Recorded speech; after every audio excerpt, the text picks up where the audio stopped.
Good morning, good afternoon, good evening, whatever time you're watching this. John Clauser here from my music corner of the world. And today I just kind of want to give a little update on a few odds and ends I've been picking up um, lately that I thought maybe you all would be a little interested in. So let me just start first with let me start off. I want to give a little update with the Quiet Riot reissues. I haven't been able to really dive deep into these things. And when I say deep, um, we have uh, this is the CDR bootleg version I had picked up some years ago off eBay. This is the No Remorse Records reissue that just came out. And I'm using that one as the example.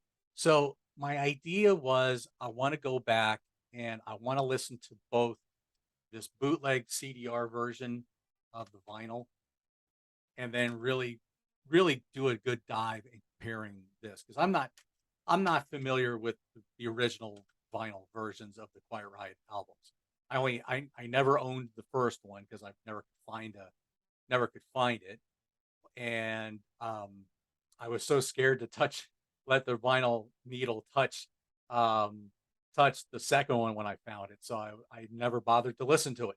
Um, but what I have heard in comparing these, um, in comparing these, I think they both, I think the new Remorse here sounds tremendous. They really sound good.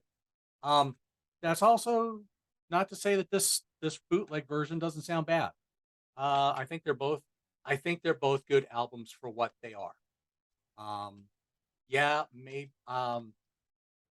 you know, I've come to learn that the Rhodes family um did not have any real say about it. Kelly Garney, Drew Forsyth, who were in the band originally as well, really don't didn't have any kind of contact. Although does get an printed interview in the box sets that you can get. They didn't come in the CD versions reissues. Um, but still, you know I still think everybody has to start somewhere. Um, and I think for what those actually are pretty good albums. I'm actually really impressed with them. So, but I really want to take a good dive into both, comparing both sound wise and just seeing what was how much got really cleaned up. What I've heard, I really like, and I think both versions are fine. So I like them both. Um, Another album that I have not dug into yet, but I just recently picked up. This pre-order just came out recently. Iconic, Second Skin. This features Tommy Aldridge on drums, Joel Hoekstra and Michael Sweet on guitars, Nathan James on vocals, and Marco Mendoza on bass. So I'm looking to get into that. Um, I had done this as a pre-order some time ago, and I was surprised that I got this last night because we were having a really bad thunderstorm, and I never heard it come.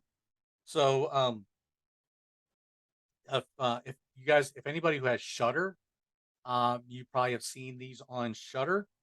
In Search of Darkness, Journey into Iconic '80s Horror. This is part one. Part two. Um, they also did another one on science fiction, like '80s sci-fi, and I started watching a little bit of this online. I had a digital version of it sent to me. I haven't had a chance to watch this whole thing yet either. In Search of Tomorrow, the definitive '80s sci-fi documentary. So this is pretty long. It's about 300 minutes. Um, so this ought to be really interesting to watch. I liked some of the '80s sci-fi a little bit, so it'd be really interesting to see what they dive into with that. Also, I was recently on Ryan's Vinyl Destinations for a video talking about Dario Argento and the Animal Trilogy movies, which I decided I was going to go and pick up those on Blu-ray. I can watch a couple of them online, but they're on channels that have commercials and ads and stuff. So, and I kind of wanted to see what the full effect would be on a Blu-ray. So I just got these recently. So this is the bird with the crystal plumage. I like this movie. I thought the pacing of this was really good. I thought the story, I thought it was an interesting story. Um, Interesting ending. As was all of these movies actually. They all have kind of interesting movies, but I like this. I thought there was a lot of good stuff in this movie. So I'm looking forward to watching this on Blu-ray. The next one he had done was Catanine Tales.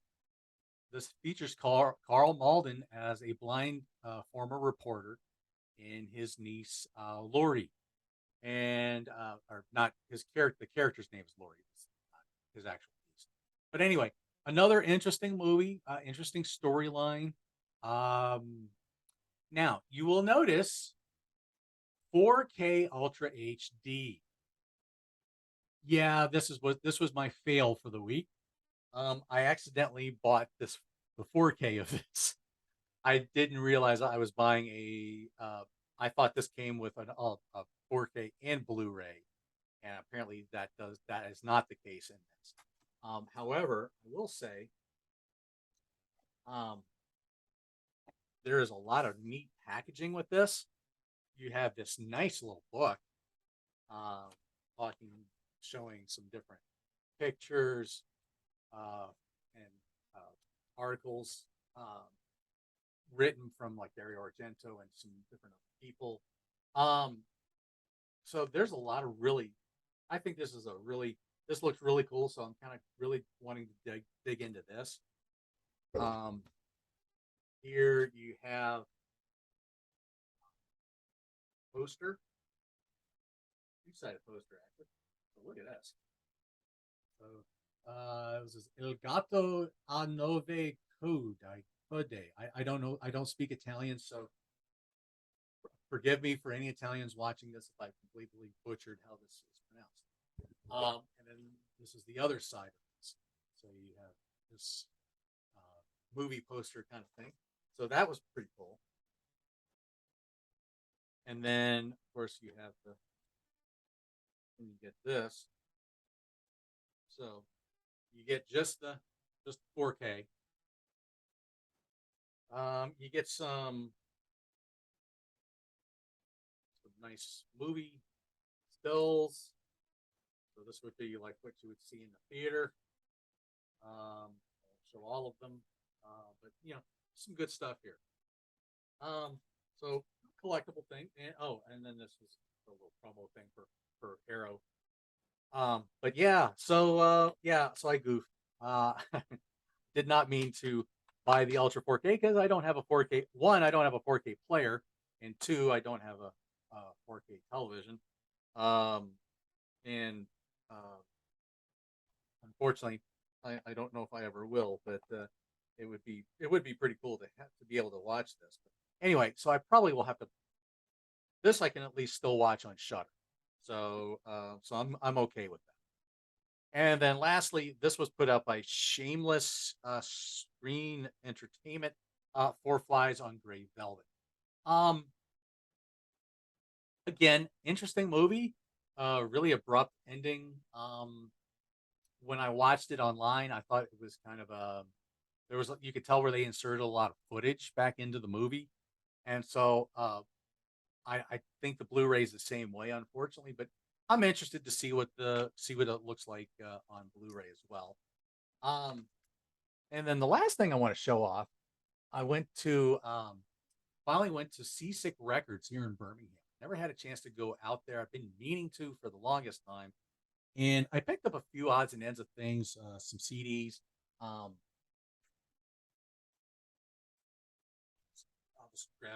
I'll just grab the CDs. I wasn't going to show those, but I thought, well, why not? So I'm a little bit.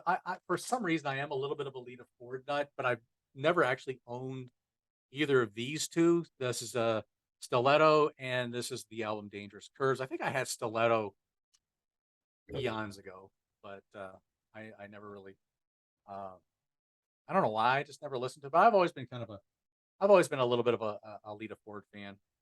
I got this Lonnie Johnson "Stepping on the Blues" album. I read a lot about Lonnie Johnson, and he's another one I've always kind of wanted to listen to. So I picked that up. Uh, Roosevelt Sykes, the Honey Dripper. Roosevelt Sykes was another one I've heard of through my reading about Robert Johnson, and so that was another one that I felt like I wanted to explore a little bit, get kind of deep in my blues thing a little bit. Picked up a couple of Yes albums. Never actually owned Relayer for whatever reason, and I don't know why, but I picked up Union. I've heard it's not exactly all of the members playing together on the songs, but it was something I don't know, $3, why not? Can't help it. And then Little Miss Dangerous, Ted Nugent. So this was actually the tour I saw Ted Nugent on, the only time I've ever seen him. So so that was and I've never actually owned a copy of this on CD since I think I might have had a cassette of it, but I never and I thought again, $3, why not? So but going back to Yes, you know, June 27th marks the 7th anniversary of when we lost Chris Squire. And it was so cool to have gotten to see Chris Squire live just a couple of years earlier. We went to see the band. Um, they were playing Going for the One, uh, Close to the Edge, and the Yes album in their entirety.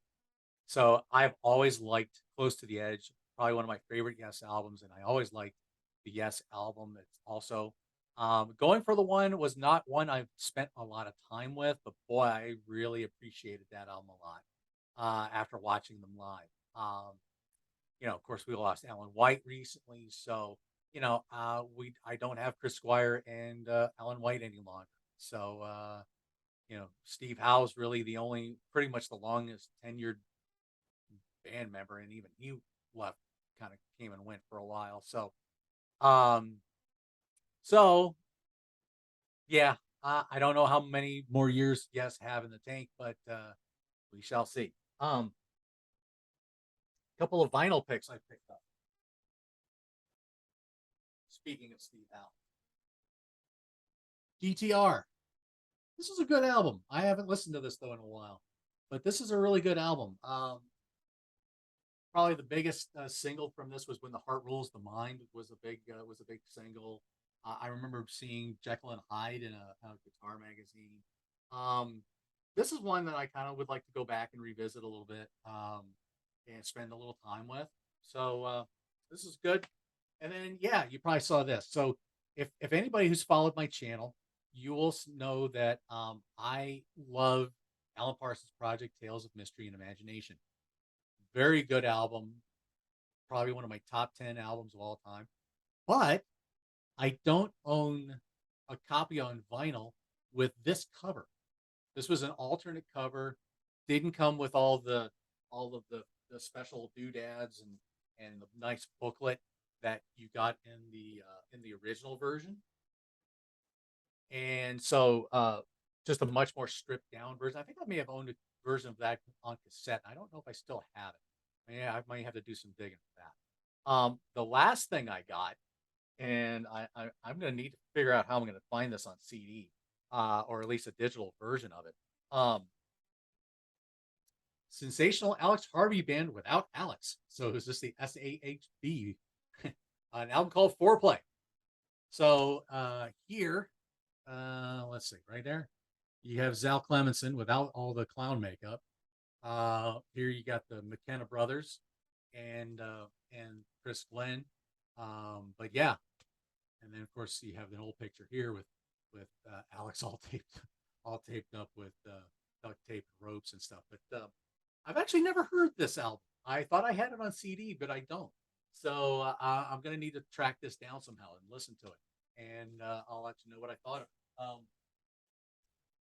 But there you go. So that's what I've got going on there. I'm thinking I talked about some stuff I want to do in your future shows. I'm gonna tackle the Bride discography, and I think how I'm gonna do that is I'm not gonna do it as an album ranking. I'm gonna kind of do it as an era. So they're kind of broke. Bride's kind of broken down into like a few eras. You have the pretty much the high octane metal, which I believe that was they were on Pure Metal Records at the time. Um, Correct me if I'm wrong on that, Dale and Troy. But their first three albums, Show No Mercy, Fight to Die, or Live to Die, excuse me. Live to Die, excuse me. My bad. Yeah, Show No Mercy. And yes, I am showing off the girder retroactive re-releases here. Live to Die and Silence is Madness. So these were all originally released in the late '80s, and these were pretty heavy, very heavy metal. By the time they swapped labels and they get to this Kinetic Faith, Snakes in the Playground, um, and Scarecrow Messiah. These albums were on Star Song, so these were like they were originally on Star Song Records. So, and that was like a different style, a little more hard rock, not quite so pedal to the metal, but it was still heavy. But they were starting to put a lot of different influences into their sound, which I thought was really good. And then they went to a different label. This was originally on Rugged Records, Drop, and this was more of a alternative sound. This was a little bit of a lighter sound. I just recently re-listened to this, and wow, I like this a lot better than I did back in the day. But more on that when I get to the show because I want to spend more time with that. And yes, you're gonna see some of these are still sealed. Jesus Experience. This time they moved to Organic Records. So the Jesus Experience and Oddities. This was a couple of albums on that label, and this moves into more of a grungier Alice in Chainsy style. Still really heavy. There's some really. I love both these albums quite a bit. Is really when I started getting into Bride. I just kind of this was like from Silence to Madness to Oddities was like really the main focal point of what I was listening to a lot of. They would then move to another label, I believe it's called Absolute Records. I don't have a physical copy of that. It's called Fistful of Bees. They went into more of a rap new metal style. I remember I had it back in the day, and I think it wound up in a Goodwill somewhere. So I wish I could get it back now. And then they started here and there. They would just start releasing stuff kind of random, and maybe not with as much of not quite as much regularity as they had been doing. So they had albums, and I need to catch up on these, so I haven't heard all these yet. But yeah, you have This Is It, Skin for Skin, which I had heard a couple tracks from that, and they were pretty strong. Sarbaba, Incorruptible, Snake Eyes, and their most recent album, Here Is Your God, which I have listened to some of this, and this was what I heard of this was really strong. They also Dale and Troy also put out a Christmas album, as well as a bluegrass gospel album, and I've heard some of this. This is really good too. I also picked up some reissues. I had some of these originally too, and again, I think they wound up in a Goodwill bin or a donated bin or something. But this was a pre-Bride. This was called Into the Matrix. This was some early stuff, and then you had these Lost Reels 1, Lost Reels 2, Lost Reels 3. So this was a lot of demos, early recordings of some of the different songs, maybe some different mixes of some of the other from their earlier albums. So And I remember listening to a lot of that stuff back in the day when I had them, and I really liked them. I still have them on on my iTunes, so I kept them in some way, shape, or form. I guess I just was wanting to make room, but that's in the works. I'm gonna do the same thing with Mortification. I'm gonna do an era kind of style thing with them, so I'm probably gonna do like a Mick Carlisle, um, um, uh, Lincoln Bowen, um, and Mick Jelinek era of each of the band of Mortification. But I'm gonna wait till I get some of the vinyls because I've got some vinyl reissues ordered for those. Um, there's something about those vinyls that they really look sweet. Scott Waters and the No Life Till Metal guys did a fantastic job with them. As far as the packaging is concerned, Soundmass released them, reissued them, and I know they have always worked very closely with Steve Rowe, of the band, the leader of the band. So we've got that coming up. So I want to do that. I would love to do an Alex Harvey show with somebody someday. I think that would be a lot of fun. Um, and I'm gonna do a Wasp show, maybe with somebody, maybe it'll be myself. Again, tackling a couple of albums at a time, maybe not doing so much a ranking video. I think some of these bands, some of these albums are just so precious to me that it's hard to do a ranking. Another band I think I'd like to do this with would be Raven. Love me some Raven. Went through their catalog and actually did a ranking. And then I listened to one that I kind of ranked toward the bottom, and I'm like, why did I rank this so low? So I'm gonna I want to revisit that, and I'd like to do an era, a kind of a couple albums at a time type of thing. So I've got things in the works. Whether or not I find the time to really work with it good or not, because I'm also guesting on a lot of different shows. This week I've got I've got coming up on Grant's Rock Warehouse. We're gonna do a obscure album show.